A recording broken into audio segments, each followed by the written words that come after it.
তখন দেশের কি অবস্থা সেটা তো আমরা দেখেছি। So BNP being a largest political party, আমরা সব সময় চাই যে ভিন্ন মতটা থাকুক, যেটা আমাদের শহীদ রাষ্ট্রপতি জিয়া রহমান কিন্তু তিনি তখন থেকে করে এসছেন। বহুদলীয় গণতন্ত্র যেটা উনি পুনঃপ্রতিষ্ঠা করেছিলেন বাংলাদেশের মাটিতে।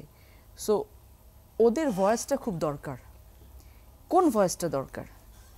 যেটা খুব প্রোডাক্টিভ কোনো কিছু নিয়ে আসবে। শুধু তর্কের খাতিরে তর্ক করে কিন্তু দেশের কোনো উন্নতি আমরা করব না। আমরা বসে টকশোতে ঘন্টার পর ঘন্টা তর্ক করতে পারি, কথা বলতে পারি, আর্গুমেন্ট করতে পারি।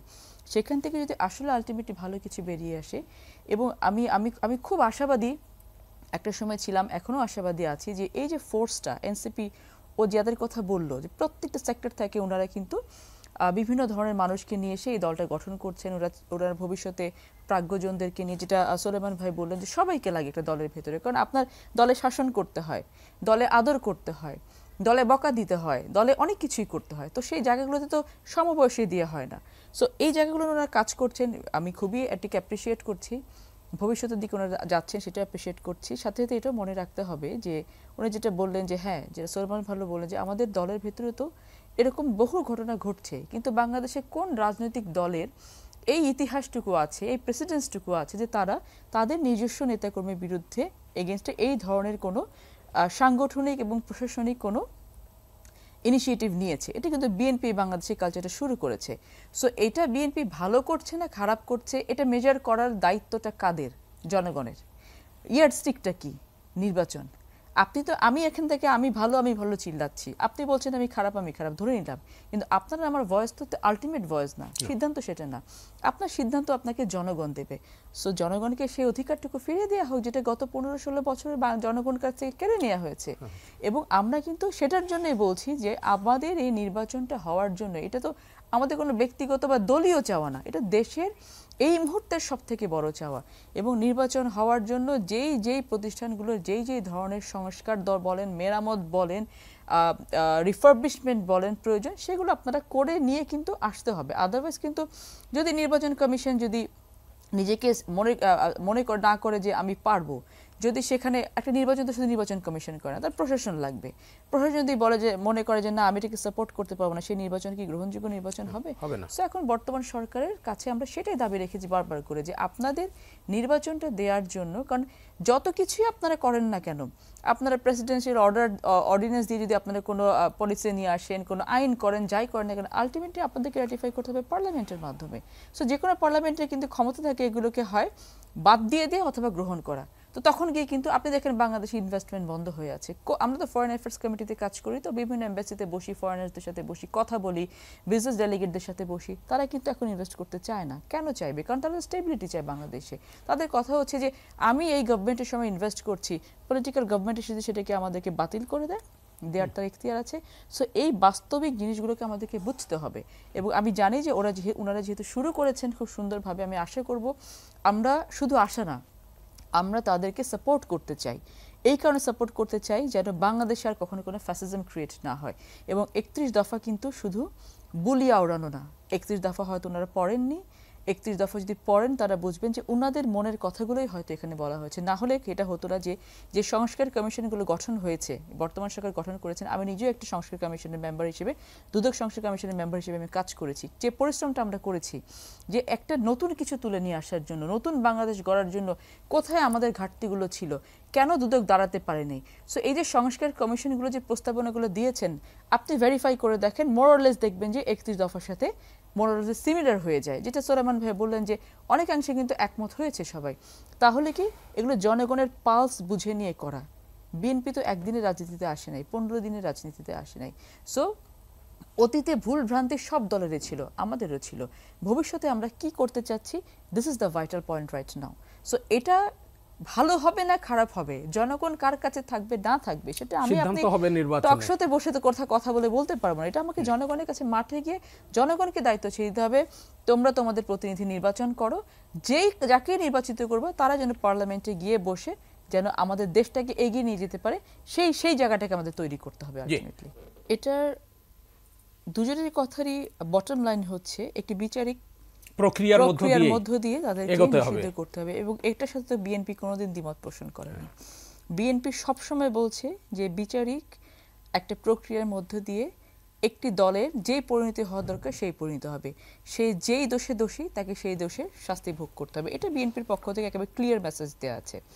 আসেন আপনি এখন যেটা গণপরিষদ নির্বাচনের কথা বলা হচ্ছে, সংবিধান সংস্কারের কথা বলা হচ্ছে, সংবিধানকে কেটে ছিঁড়ে যে অবস্থাটা করা হয়েছিল বিগত 15-16 বছরে 15th অ্যামেন্ডমেন্টের মাধ্যমে কিন্তু অলরেডি সেখানে এই মামলাটা কোর্টে চলেছে, একটা রায় হয়েছে এবং ইন্টারভেনার হিসেবে বিএনপি কিন্তু এখানে পার্টিসিপেট করেছে এবং I was the filing lawyer over there, যে আমিও ইন্টারভেনার অ্যাপ্লিকেশনটা করেছিলাম এবং সেটা শুনানি হয়েছে এবং সেখানে কিন্তু যেই আর্টিকেলগুলোকে বাংলাদেশের এই সংবিধানের সংযোজনের মাধ্যমে ফ্যাসিজম ক্রিয়েট করা হয়েছিল সেইগুলোকে কিন্তু প্রত্যেকটা দল থেকে কিন্তু বিভিন্ন ধরনের প্রস্তাবনা দিয়ে কোনটা রাখবে কোনটা রাখবে না এবং একটা শর্ট কিন্তু জাজমেন্ট অলরেডি দেওয়া হয়েছে যে কোনগুলো কোর্ট রাখবে কোনগুলো কোর্ট রাখবে না।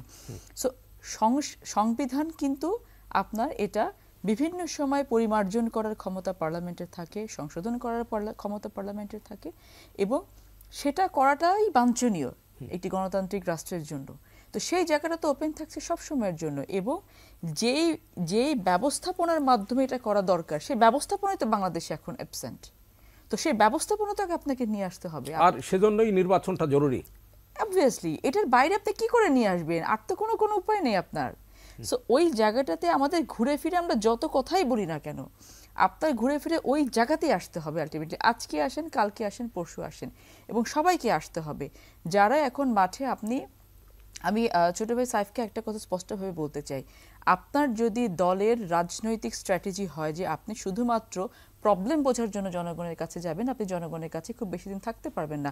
আপনাকে ফুল ফ্লেজড প্ল্যানিং নিয়ে জনগণের কাছে যেতে হবে, আপনাকে রোড ম্যাপ দিতে হবে, আপনার দলের এজেন্ডা দিতে হবে, আপনি মানুষের জন্য কি করছেন। আপনি গণপরিষদ নির্বাচনের কথা আপনি বলছেন, আপনি গণপরিষদ নির্বাচন করে কি কি সংস্কার আনতে চান আপনি সংবিধানে, আপনি কি একবারও সেটা বলেছেন? আপনারা বাংলাদেশের সংস্কার করতে চান প্রতিষ্ঠানগুলো, আপনি আপনার দলকে এখনো কি আইডেন্টিফাই করে বলেছে এই প্রতিষ্ঠানের এই ব্যত্যয় ঘটেছে, এই প্রতিষ্ঠান এতটুকু ধ্বংস হয়েছে, ওই প্রতিষ্ঠানের অতটুকু সংস্কার প্রয়োজন, আপনি কোনো কিছু কি জনগণের সামনে দিয়েছেন এখন পর্যন্ত পলিসি? এটা তো হবে না। তো আপনি রাজনীতি তো অর্ধেক করতে পারবেন না। রাজনীতি নিজস্ব একটা গতিবিধি আছে, রাজনীতি নিজস্ব একটা সংজ্ঞা আছে, আপনি তো সেই সংজ্ঞার বাইরে গিয়ে রাজনীতি করতে পারবেন না। আপনি মানুষের কাছে যাচ্ছেন, প্রবলেম আইডেন্টিফাই করছেন, ভেরি গুড, সেই প্রবলেমটাকে আইডেন্টিফাই করে সেটা সলিউশনটা কি হবে, সলিউশনটা আপনি কিভাবে দিবেন সেটাও কিন্তু আপনার কাছে জনগণের কাছে গিয়ে বলতে হবে এবং এই যাত্রাটা আপনারা সেভাবেই শুরু করবেন, সেটাই সেটাই আমরা কিন্তু আশা করছি।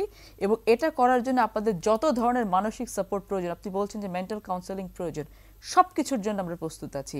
কারণ দল আপনার দোষ করতেই পারে, আপনার দলের বিভিন্ন নেতাকর্মী কিন্তু ইতিমধ্যে চাঁদাবাজির কথাও অনেক আমরা সামাজিক যোগাযোগ মাধ্যমে দেখেছি, ওভার ফোনে থ্রেট দেওয়ার কথাও শুনেছি। আপনাদের দলের মুখপাত্ররা কিন্তু নীতি নির্ধারকরা কিন্তু সরকার থেকে এসে বাইরে পদত্যাগ করে এসে দল গঠন করছে, সেগুলোর কিন্তু সমালোচনাও আছে।